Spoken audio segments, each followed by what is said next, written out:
my beloved Boss Mike Cervera.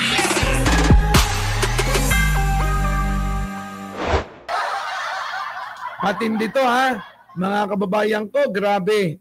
Ang pera na tinataguan ni Saldico ay hindi bahay, hindi kubo, kundi mansyon. Hindi vault, hindi bangko, kung hindi malaking mansyon! Eto na oh. Grabe to. Matindi to. Matindi. Idinetalya na ang ilan sa mga natuklasan ng Independent Commission on Infrastructure. Kabilang ang bahay ni dating Congressman Zaldico sa Pasig na hindi tinitirhan kundi imbakan lang umano ng pera. Nako, grabe yan! Hindi tinitiran pero imbakan ng maraming pera, mga kababayan ko. Grabe. Ano bang gagawin sa pera ng mga ito? Grabe. Pati ang itinatayong proyekto ng DPWH na para lang umano protektahan ang ari-arian niya at ng isang COA commissioner sa Bulacan. Nakatutok si Joseph Morong. Ayan na. Dahil closed door ang pagdinig ng Independent Commission for Infrastructure o ICI, pili ang mga detaling nalalaman ng publiko tungkol sa testimonya ng mga humaharap dito. Pero sa 19 na pahinang interim report ng ICI, masisilip ang ilang detaling isinawalat ng komisyon. Sa testimonya ni dating DPWH Engineer Henry Alcantara, sinabi niya si dating Representative Saldico ang naging proponent o nasa likod ng nasa 35 billion pesos na halaga ng mga flood control project. Grabe na mga kababayan. 35 billion pesos. 35 billion mga kababayan. Grabe yun. Don na don ka na nun. Oh! Mga kababayan, kapag ka may 35 billion ka, alam nyo kung ano mangyayari sa'yo? Higa-higa ka na lang yanga-yanga. Oo. Araw-araw. Kahit iba-ibang asawa, pwede siya. Mamimili ka na lang sa kanila, mga kababayan ko. Kahit ibilang mo sila ng tagli-5 sasakyan, okay lang. Ibili mo ng Ferrari, Lamborghini, Rolls-Royce, pwedeng-pwede. No, haring-hari ka na nun, mga kababayan ko. Isa sa umaga, hindi, wag Boss Mike. Sino hindi maiinggit nun? Sige nga kayo. Kayong mga lalaki, di kayo naiinggit nun? Wait. Ilang araw sa isang linggo, Boss Mike? Oo. Parang kulang, no? Kung 7, o di wala nang pahinga. Araw-araw eh. Talagang, bengbang ng bengbang siya. Eto. Umaga, iba. Ay, hindi. Monday, iba. Tuesday, iba. Lunes, Martes, iba. Merkules, iba. Huwebes, iba. Biyernes, iba. Ay, nako, grabe. Sabado, iba. Linggo, iba, mga kababayan. Saan kayo nang pwede mong magkakasama, mga kababayan? Tabi-tabi sa kama, pwedeng sabay-sabay sila. Di ba? Tapos nakatira ka. Imagine nyo to ha. Kung may 35 billion kayo, hindi lang naman ganyan ang pera nila. Meron kang mansion na magarang-magara. May swimming pool, mga kababayan. Oo, na magara din. Oo, ang katulong mo. Ha? Ang katulong mo, 15. 15, mga kababayan ko. Iba-iba eh. Oo, 3 tagaluto, 3 tagalaba, 3 tagapalansya, 3 hardinero, 3 driver. Dagdagan mo pa, 5 na. Iba pa yung bodyguard, mga kababayan. Naku, Diyos ko po. Ha? Tapos, mga kababayan ko, ang iyong mga chika bebe. Oo, kahit 20 sabay-sabay kayo sa swimming pool, pwedeng-pwede mong gawin eh. Diba, mga kababayan? Siguro yung ibang lalaki, hinahangad yan. Pero ako kasi iba eh. Ang kasiyahan ko, isang babae lang eh. Tama na isang babae sa buhay. Ha? Mga kababayan, kontentong-kontento na eh. Tama, mali. Ano ba pagkakaiba? Noong kanila. Anong kanila ba, Boss Mike? Anong kanila?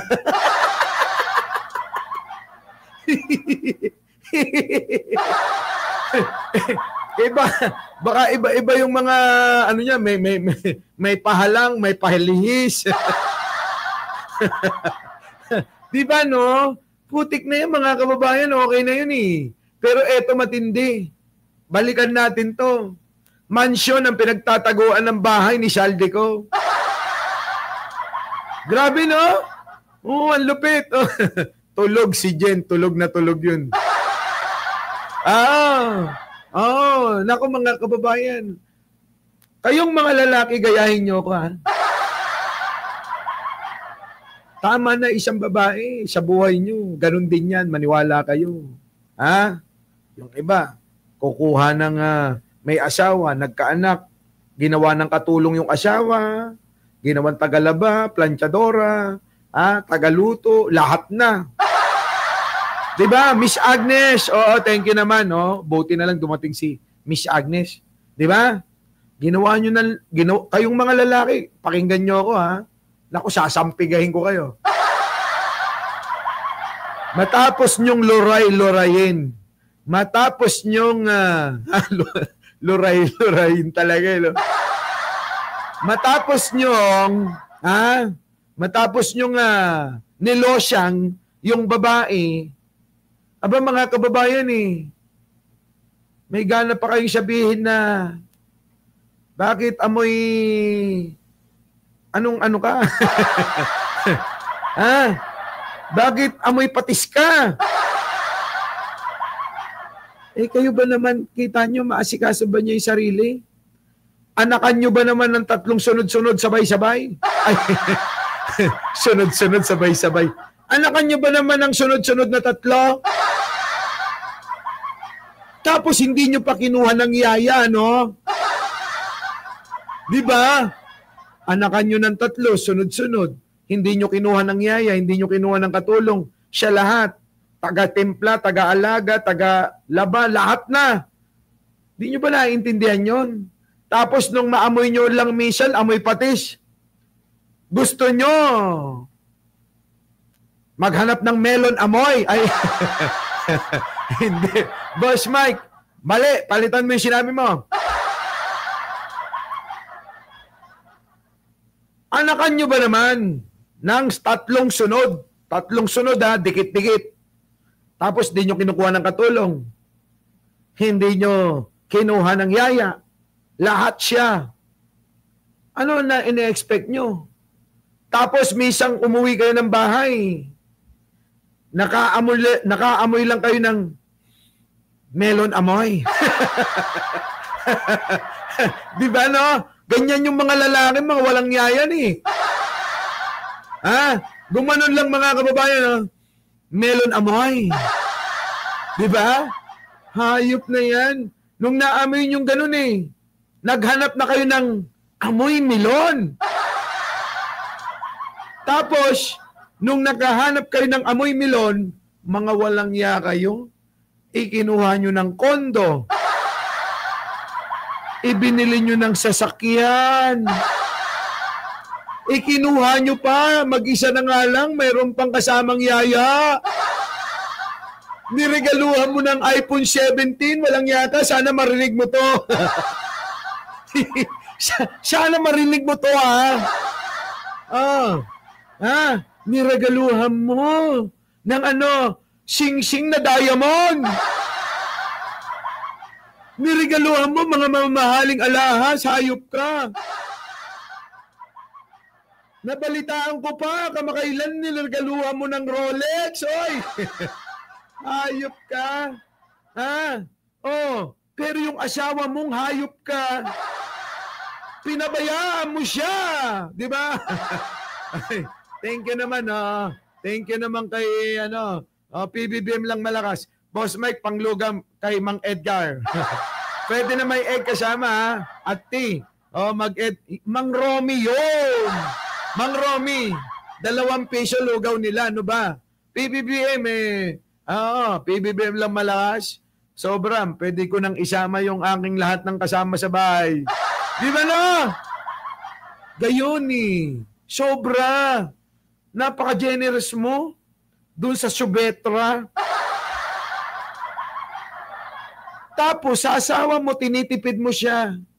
Ni hindi mo man lang siya mabilan kahit siopaw sa 7-Eleven. Di ba?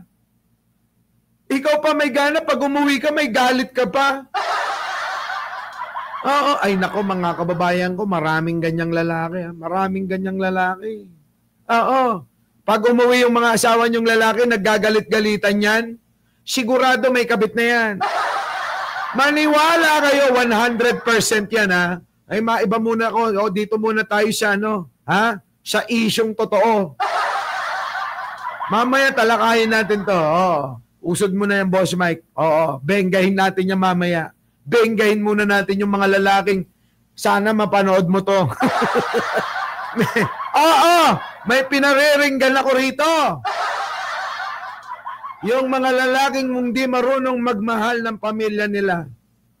Hindi marunong magmahal sa asawang may mga anak sila.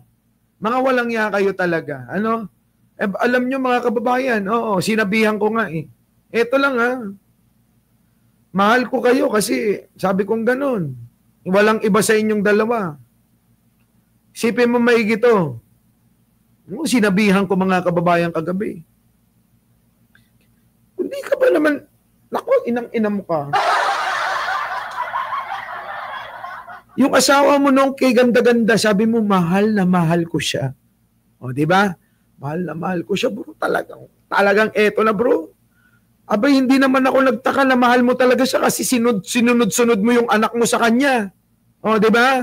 Hindi ko babanggitin ang pangalan niya, pero bibenggayin natin. Sinunod-sunod mo yung anak mo, naniwala kong mahal na mahal mo siya. O, di ba? O.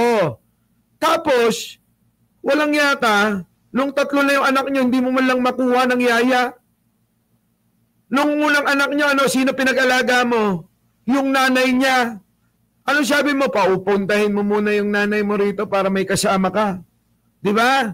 Nung nagkaroon ng 2 anak, halos doon na tumira yung nanay niya. Nung nagkasakit na yung nanay niya, Nay, umuwi ka na ng probinsya, doon ka magpagaling ha.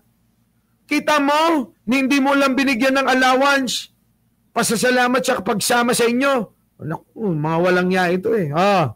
Tapos, 3 anak mo, iniwan mo. Ay, iniwan. Iniwan na ng dahil nagkasakit na yung biyanan mo. Yung asawa mo, ayan. Mag-isa na. Tapos, nung mag-isa na, ayan na. Tumindi na yung pangtatrato mo. Yung pangmamaltrato mo. Nakuha mo pang kumabit sa iba. Naku, ewan ko. Di ba mga kababayan ko? Ito pa mga kababayan. Kumuha mga kababayan eh. Porque, pare, si Mari mo eh. Bakit si Mari? Ewan ko ba, pare? Parang hindi ko na hindi na ako na-e-elyahan eh. Alam mo pare, puro na lang Elia iniisip mo. Pwede ba minsan pagmamahal naman? Hindi porke wala nang bengbang, wala nang pagmamahal. Di baling matanggal ang bengbang mga kababayan, wag lang yung pagmamahal, tandaan nyo yan. Tama? Tama. Pare, alam mo naman ako eh. Kinang-ina mo, muntik kong siya pa kayong kagabi. Eto na. Pare, meron akong papakita ko sa iyo ha. Putik na yung mga kababayan, nakita ko yung babae. Oo, totoo naman, batang-bata. Ang kwento mga kababayan, pare, hanip, pare. Oo, dito ko talaga na okay na. Di ba nung nakakainis? Yung kay kwentuhan ka na, hindi ako ganyan, pare. Tapos mga kababayan, pare, pinagmalaki pa sa akin. Niregaluhan ko ng Rolex, niregaluhan ko ng LV na bag.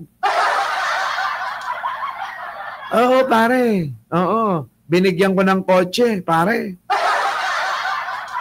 Pinagmamalaki pa. Oo. Mabait, pare. Di lumalabas ng kondo, pare. Siyempre, bago pa lang kayo. Hindi lalabas ng kondo yan. Pag nakilala ko yan, lalabas na yan. Minsan iniisip ko mga kababayan, parang gusto kong aswangin eh. Kasi mga kababayan, unang-una sa lahat, oo, di malayong mas gwapo ko ng milya-milya eh. Oo, para bang maiganti ko yung kumari ko. Di ba? Parang gusto kong iganti yung kumari ko talaga. Mari, gaganti kita rito po. Inang Mari ah. Kaya lang, baka ma-inlove naman si kumari sa akin. Naku, mahirap to. Madadamay ako sa gulo nila. Pero alam niyo mga kababayan, may ganyan talaga. Oo. Tapos, kapag ka naubos na yung mga pera nila, tsaka babalik sa tunay na asawa, no? Ano? Ang sasama ng mga ugali, eh, no? Kaya naisip ko mga kababayan, kaysa masama pa ako sa gulo nila, bebeng-bangin ko na. Ano ba yung boss Mike? Bibembangin mo yung asawa? O yung jowa? Oo, hindi. Pwede naman kasing parehas sila. Hindi. Oo, bebenggahin ko. Yung kaibigan kong, nanonood naman to eh. Pare, oo, sumama na loob mo sa anak ko. Sumama na loob mo. Pero, oo, mali ang ginagawa mo. Oo, mali. Ha? Tignan mo yung asawa mo. Eh, pati cellphone. Hanggang ngayon, alam mo kung ano cellphone? Abay, Galaxy 7 pa. Samsung Galaxy 7. Kung matatandaan ko ha. Walang yaka. Yung cellphone, teka. Yung cellphone ng sisi mo, iPhone 17 na. Diba? Kaya mga kababayan ko, sabi ko sa inyo, kapag kang asawa nyo, wala naman kayong ginagawang masama, mga kababayan? Inggit ka, no? Paano naman ako maiinggit sa ganyan? Hindi naman ganyan yung gusto ko eh. Yung ganyan, yung may asawa ka, may babae ka pa. Di ba? Hindi ko ganyan. Meron lang po akong isang partner. Okay na po ako doon. Madali ako makontento. Alam na alam ni Jen yan. Siyempre yun yung pinamulat ko sa kanya. Ganito talaga ako. Isa lang. O, ito na. Oo, wag na nga natin pakialaman. Baka mamaya mapanood pa ni Kumari to. Mare. Oo. Sa bagay, marami naman kayo, no? Hindi niya alam siguro. Baka mamaya lahat ng Kumari ko ngayon tinatanong yung mga asawa nila, no? Ha? Di ba? Oh, hindi. Anong bumengbang? Wala. Tapos na kagabi. Ito na. Balik na tayo sa topic, ha? Balik na tayo sa topic. Oh, eto na mga kababayan ko. Grabe ito. Mga bahay. Mansyon. Ang taguan ng pera ni Saldico. Pasok.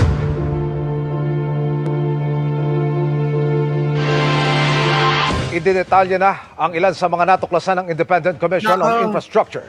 Kabilang ang bahay ni dating Congressman Zaldico sa Pasig na hindi tinitirhan kundi imbakan lang umano ng pera. Nako! Imbakan ng pera ang bahay ni Zaldico. Bakit lagi na lang Pasig ang pinagtataguan ng mga magnanakaw sa gobyerno? Taga-Pasig din yung mag-asawang Diskaya, baka nakakalimutan nyo.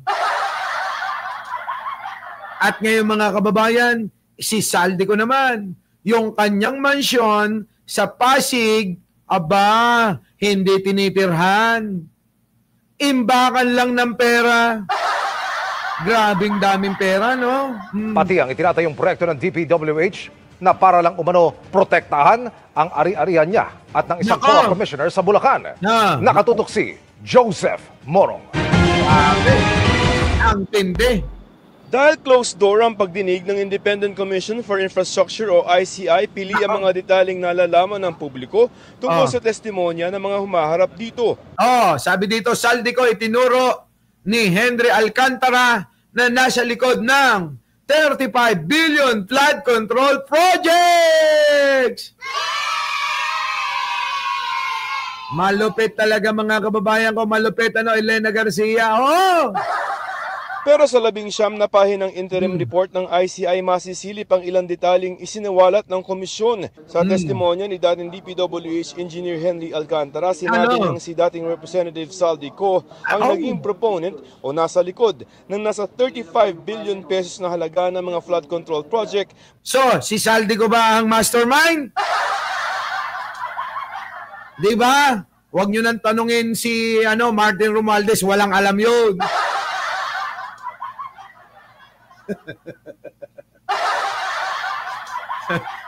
Walang alam yung idol ni Jojo Chavez dyan. Wale, awan, ang gapo. Diba? Walang alam, walang... Sige, tuloy. Mula 2022 hanggang 2025, ayon kay Alcantara, ilang beses siya nagdala ng pera bilang advance kay Co sa kanyang mga isinulong na proyekto. Sinabi naman ni DPWH Engineer Henry Alcantara na siya mismo ang naghahanda ng kahon-kahon at mali-malit ang pera kay Co na tig 30 hanggang 50 million pesos. Grabe mga kababayan, 30 hanggang 50 million isang maleta. Mga kababayan, isang maleta, 30 to 50 million mga kababayan. Pwede na tayong magpahinga. Tama? Kung meron po tayo mga kababayan, anong kambyo-kambyo? Walang kambyo-kambyo rito. Basahin niyo yung body language ko, ha? Basahin niyo yung body language ko pag nagsasalita ako. Diba, no? Ako, naniniwala pa rin mga kababayan na hindi magagawa ni Mang Saldi ang lahat ng yan kung walang tulong ng idol niyo yan. Diba? Hindi ako naniniwala. Kayo ba naman mga kababayan sino ba ang speaker noon? Isip maigi ha. Isip maigi. Daming pera, no? Dami. Sa huling delivery ni Hernandez, bago pumutok ang issue sa flood control projects, doon na raw niya nadiskubre ng bahay ni Co sa isang exclusive village sa Pasig, ginagamit lamang bilang imbakan o taguan ng mga idinideliver na cash kay Co. Nako, grabe! Kasi ginagaslight nyo ako tapos pipigilan nyo ako. Pinipilit ko nga na hindi mabanggit dito. Oo. Baka mamaya nanonood pa yung mga taga-Malacanang ngayon. Eto na mga kababayan ko. Tuloy. Wala daw mga muebles sa loob at ang laman puro maleta. Walang muebles. Walang kagamitan. Walang sopa, walang lamesa, walang upuan. At lalong-lalo mga kababayan, walang lazy boy. Oo. Malamang, puro malalaking kortina o tinapalan na ng dyaryo. Oo. Yung mga bentana. Antindi, no? Antindi mga kababayan, daming pera nun. Hindi ho kubo-kubo lang. Hindi ho bahay. Kung hindi mansyon ang pinagtataguan ng kwarta ni Saldi Co. Hindi magagawa lahat ni Manong Saldi yan kung walang tulong ni Mr. Ha?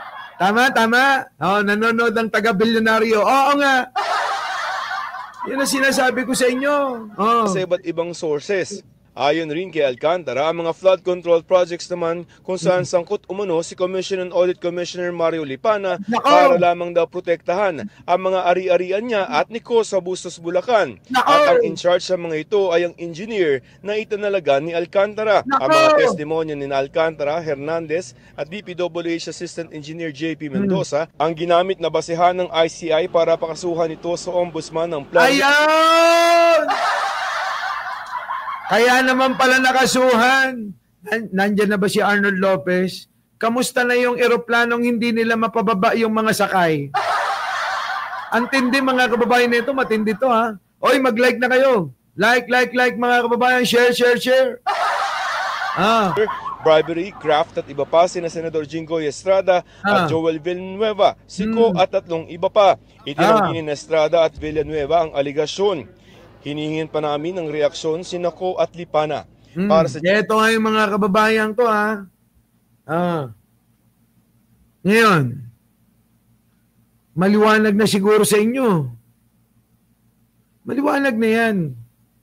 Gamitin nyo lang yung malawak nyong isipan. Inyong masusumpungan. Masusumpungan ang katotohanan na talagang ang inyong idol ay sangkot na sangkot dyan. Our beloved Boss Mike! Boss Mike!